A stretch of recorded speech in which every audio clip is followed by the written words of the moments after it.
warahmatullahi wabarakatuh. Perkenalkan, nama saya Puji Lestari. Saya mahasiswi Prodi S1 Kebidanan jalur RPL kelas B Universitas Ngudi Waluyo dengan nomor induk mahasiswa 157222032. Di sini saya akan mempraktekkan video konseling tentang perencanaan kehamilan sehat. Terima kasih. Ya. Assalamualaikum. Waalaikumsalam. Silakan masuk Ibu. Ya, silakan duduk Ibu. Permisi, saya tutup pintunya dulu ya.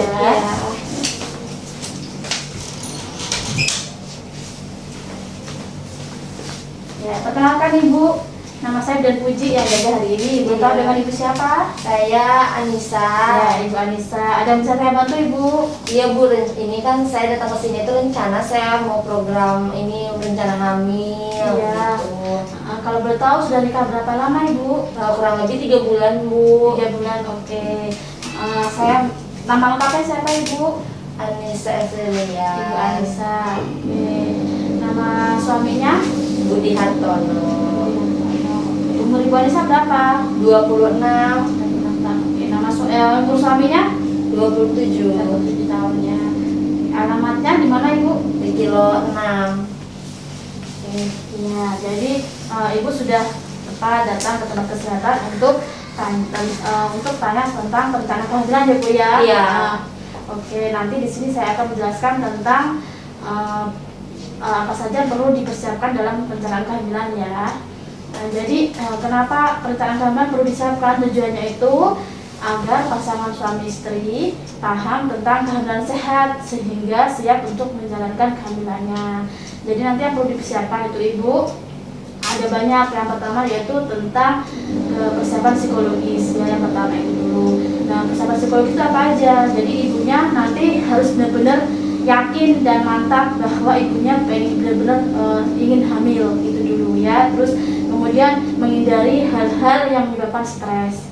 Jadi ibaratnya kalau ada masalah atau apa jangan dibuat terlalu berkepanjangan, harus dihilangkan. Ibunya harus happy, enjoy gitu ya. Jadi fokus untuk hamil. Kemudian tidak ada tekanan dari keluarga untuk segera hamil. Apabila ibunya ada tekanan nggak ada ya. Jadi kadang kan ada orang tua atau mertua kok gak hamil sih anakku udah nikah gini pengen cepet hamil ya. Kalau bisa sih itu dihindari juga. Jadi biar nggak ada stres, jadi tidak ada tekanan ya, alhamdulillah. Oke. Terus kemudian nanti tidak ada tuntutan tentang jenis kelamin. Jadi dalam menikah, dalam nanti ibunya pengen hamil, baik suami maupun dari pihak keluarganya atau pihak dari ibu tidak ada tuntutannya harusnya anak pertama harus ada punya anak perempuan dulu atau cowok dulu. Nah itu malah tambah membawa stres ya, tidak boleh, fisiknya Bu nanti terganggu.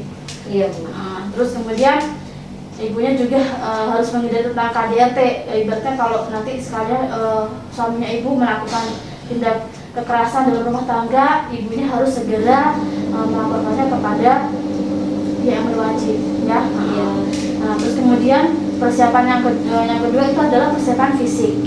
Jadi persiapan fisik nanti di sini ibunya harus menata pola hidup sehat. Jadi terus kemudian makanannya diatur dengan makanan yang mengandung banyak vitamin, mineral, zat besi, asam folat yang cukup. Nah nanti bisa dijabat dari sayur, buah, daging kayak gitu juga ya Bu ya. Terus nah berat badannya juga harus ideal. Kalau ibunya terlalu gemuk itu biasanya sih akan mengganggu untuk susah, hormonnya kan pasti terganggu. Jadi akan mempengaruhi susah hamil biasanya begitu ya.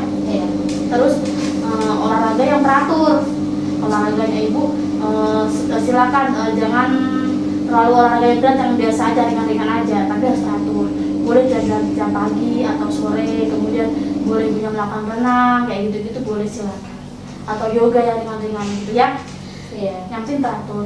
Kemudian ibunya harus menghilangkan kebiasaan buruk.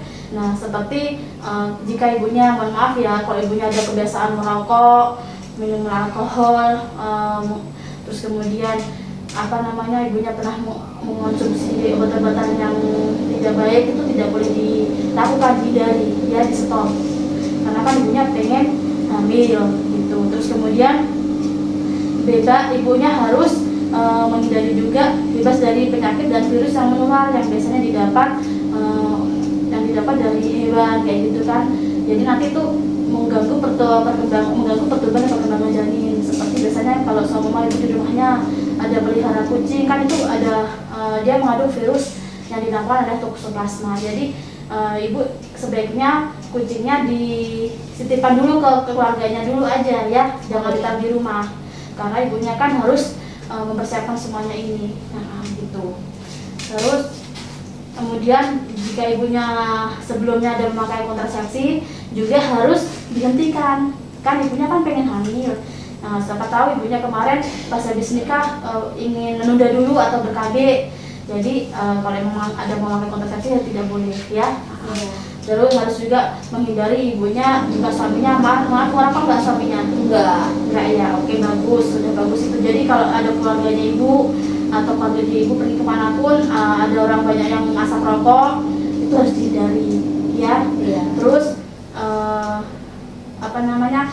terus kemudian produk kimia itu juga harus dihindari, seperti ibunya jika ibunya memakai skincare, biasanya kan kebanyakan perempuan memakai skincare tuh. Jadi skincarenya kalau emang ibunya konsul ke dokter kulit, kalau itu kira-kira bahaya mengandung merkuri, di stop, tidak boleh ya. Itu sangat mengganggu sekali untuk pertumbuhan janin. Itu ya Bu ya. Terus kesiapan yang ketiga itu adalah kesiapan finansial. Jadi nanti kesiapan finansial ini ibu harus dipersiapkan adalah biaya pemeriksaan kehamilan untuk membeli kebutuhan ibu hamil seperti makanan yang bergizi, susu, suplemen ibu hamil. Nah itu kan finansialnya harus bagus, harus cukup dong Bu ya. Terus kemudian persiapan tabungan untuk persalinan, persiapan untuk memberikan perawatan bayi, itu semuanya juga harus dipikirkan baik-baik ya Bu ya. Ibunya bekerja? Bekerja Bu. Bekerja. Suaminya juga bekerja? Iya bekerja. Ibunya jangan capek-capek ya. Oke. Dan harus banyak menabung agar finansialnya cukup untuk persiapan kehamilan ibunya. Ya. Terus, nah yang keempat adalah persiapan tentang pengetahuannya ibu. Jadi ibu nanti kalau sama di rumah ada waktu longgar gitu kan, sambil baring-baring ibunya bisa baca-baca, lihat internet kan banyak sekali informasi tuh tentang mengenai perencanaan kehamilan apa aja, perawatan ibu hamil itu yang harus dipersiapkan apa aja. Nah perencanaan persalinan, perawatan pasca persalinan, perawatan bayi baru lahir, nanti ibunya baca-baca di internet kan banyak bisa. Nanti kalau semisal ibunya nggak paham, boleh tanya kembali lagi ke petugas kesehatan gitu ya. Iya. Nah untuk aspek usianya, usia produktif yang reproduksi yang baik untuk orang hamil itu memang reproduksi yang sehat itu adalah usia 20 sampai 35 tahun, yang bagus seperti itu ya. Apabila usia kurang dari 20 atau di atas 35 tahun itu organ reproduksinya ibunya biasanya kurang baik, sehingga dapat mempengaruhi tumbuh kembang janin, dapat menyebabkan keguguran, kelainan genetik, bahkan kematian pada janin. Itu ya Bu ya. Oke. Nah dari yang saya jelaskan tadi, persiapan kehamilan yang sehat, apakah ada yang sudah jelas yang saya jelaskan atau ada yang perlu ditanyakan kembali? Sudah jelas Ibu semuanya. Sudah jelas ya. Boleh saya diulang sedikit Ibu tentang yang perlu yang saya jelaskan tadi Ibu? Oh iya, berarti nanti untuk persiapan fisik saya itu harus olahraga rutin ya Bu ya. Terus itu makan makanan sehat, vitamin, asam folat ya Bu ya. Betul. Terus hindari merokok, paparan, terus KDRT juga dihindari Bu ya. Keuangannya harus diatur. Oke ya, udah jelas ya Bu ya. Iya. Ada yang bisa saya bantu lagi Bu Anissa? Sudah cukup Ibu Bidan. Ya udah jelas ya. Oke, nanti ibunya bisa menjelaskan ke suaminya ya. Oh iya. Menjelaskan kalau memang nanti suaminya kurang paham, ibunya boleh datang lagi kembali ke sini bersama dengan suami. Iya Bu. Oke, gitu ya Bu ya. Iya Bu. Terima kasih ya Bu. Iya Pak Bu. Ya Bu Anissa, terima kasih atas kunjungannya. Semoga berhasil Bu. Iya. Waalaikumsalam. Selesai melakukan konseling kepada pasien, kita melakukan pendokumentasian. Sekian video dari saya. Terima kasih. Wassalamualaikum warahmatullahi wabarakatuh.